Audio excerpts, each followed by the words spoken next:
5.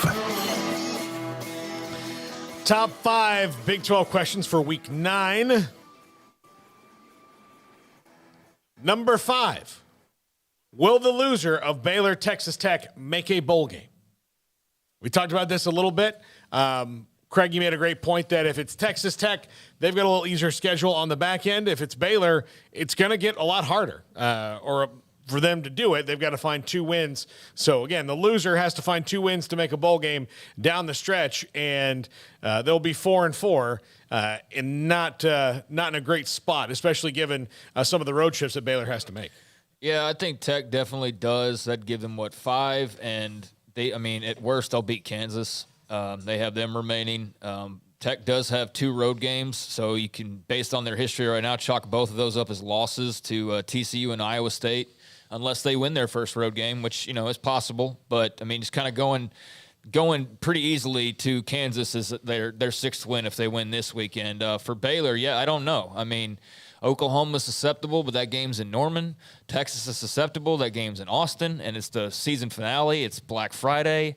And then TCU's obviously a really tough team that Baylor doesn't beat even when TCU sucks. So, and they haven't sucked. They've had down years like last year, and Baylor still found a way to lose that game, even though they went on a run right after that. It's just the weirdest one-sided rivalry over the last few years. So, I think if Tech wins, they're definitely going to a bowl game. I think if Baylor wins, I think they'll find one more win. Sorry. Yeah. Yeah, no, I think okay. Baylor goes. No, yeah. But if they lose, I think Baylor's in a lot of trouble. If Tech loses, I think they still have a good chance. There's no game the rest of each of their schedule they cannot win, and there's no game that you can count as a gimme. That's why it makes it so dicey this weekend. Number 4, is Neal Brown just treading water? Basically at this point. I think, there's some element of the buyout in play here. I think there's probably, and I don't know West Virginia in and out enough, but I would imagine there's some level of support that still exists there in Morgantown as well amongst those whose support matters. But I think that's all those levels are falling, certainly. Yeah, which leads us into a $4.99 super chat from King Sebastian. King Sebastian, thank you very much. As a WVU fan, I got a feeling they are about to botch the potential Hugh Freeze hire by letting Neal Brown stick around, allowing Auburn or someone else to swoop in. I don't think Hugh Freeze is headed to a place like Auburn. No, I don't think, and I think there's still some animosity from the SEC in general about him. So. Yes, and it was the way everything he went about there, and not that it's just So I think if they want Hugh Freeze, I think they could probably get him if they made the right offer. I think the SEC hiring Hugh Freeze, some team out of there hiring him, is a little bit more complicated than just going and hiring a head coach. I don't know that that's very likely at all. But as far as West Virginia and there, I'm sorry, I don't think Neal Brown's going anywhere unless they just get blown out the rest of the way. Like that Tech game was awful though. That was awful.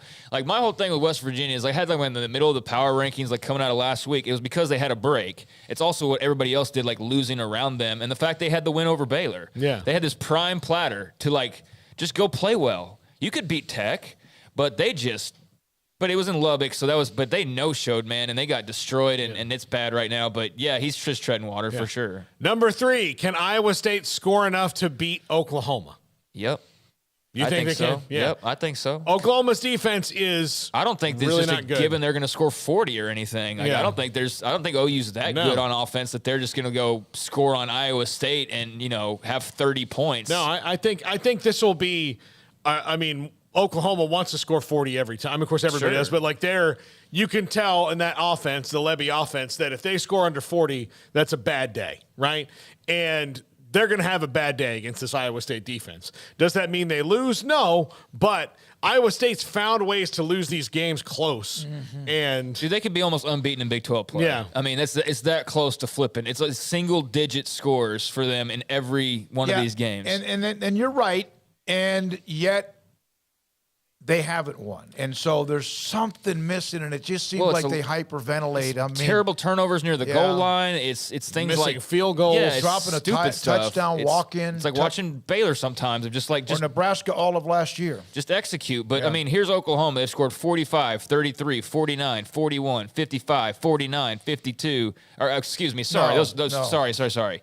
45, 33, 49, 34, 24. They got blanked by Texas. Now, granted, Dylan Gabriel's back, and then scored 52. So they've had mostly high scores, but this is Iowa State, man. Like, this isn't some shabby defense. I don't think they're giving up 52 points to Oklahoma. So I don't think they're going to have to, have a high-scoring game to win this game. Yeah. Number 2. Who will be the healthiest team in the Oklahoma State and K-State game? And I'm not just talking about the quarterbacks here, which obviously is very important for Kansas State. I'm not trying to belittle that, but if K-State can get what they got out of Will Howard, if he is the starter for a majority of the game against Oklahoma State, they can keep pace. And it's not just some of the better players of Oklahoma State that hurt. It's a lot of the Army ants too. And when that depth is challenged, you can go ahead and lose a game because you're not all available. So I think that's the biggest key in this game is who can, with their mash unit, and both these teams are mash units right now, keep it together the most. Yeah, they both have shown some grit. Obviously, Oklahoma State has showed even better. Kansas State, they had the 28-10. I mean, you wonder if there's a little hangover with that as well, and plus the uncertainty. Rubley, is that his name? The quarterback will get many more snaps this week if he does, along with Howard, who should be fine.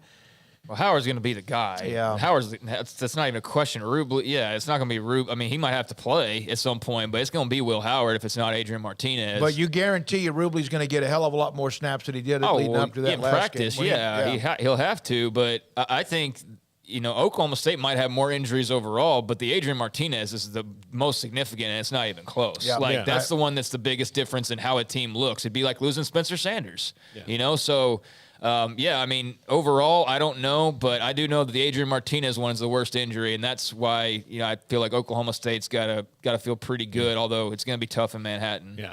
Number 1. Seeing as the new rankings will come out this week, which, again, don't mean anything other than the hour of your life you wasted watching the show. It sets the table, but do the powers that be really see TCU in the CFP picture, especially if they win in Morgantown this week as they are expected to? I don't think you can sit there and go on your little podcast and your TV shows and talk about how fun and exciting the Big 12 is and then shut out the undefeated team out of that league. I think that'd be pretty hypocritical and kind of talking out of both sides of your mouth. So I think people are going to have to decide, is the Big 12 a good, entertaining league that's deep, or are they overrated, and so TCU would be overrated as an unbeaten? I don't think it's that. I think it's the first part. So, I think that, if they win this weekend, which they should against West Virginia, and that sets the table for the final month of November, I don't think you have a choice but to talk about them. I do think that kind of where they are, top 8, they'd be guaranteed, but top 4, that's a little dicier, and I'm very curious because, I don't care about that show like you most of the time, but I will be very curious to see where they fall in those first rankings. If there's a Big 12 team that's engaged in it, I want to watch it, but I'm not going to sit there and oh my God, is it coming on? I'm not going to do that. Is that it? Yeah, that's it.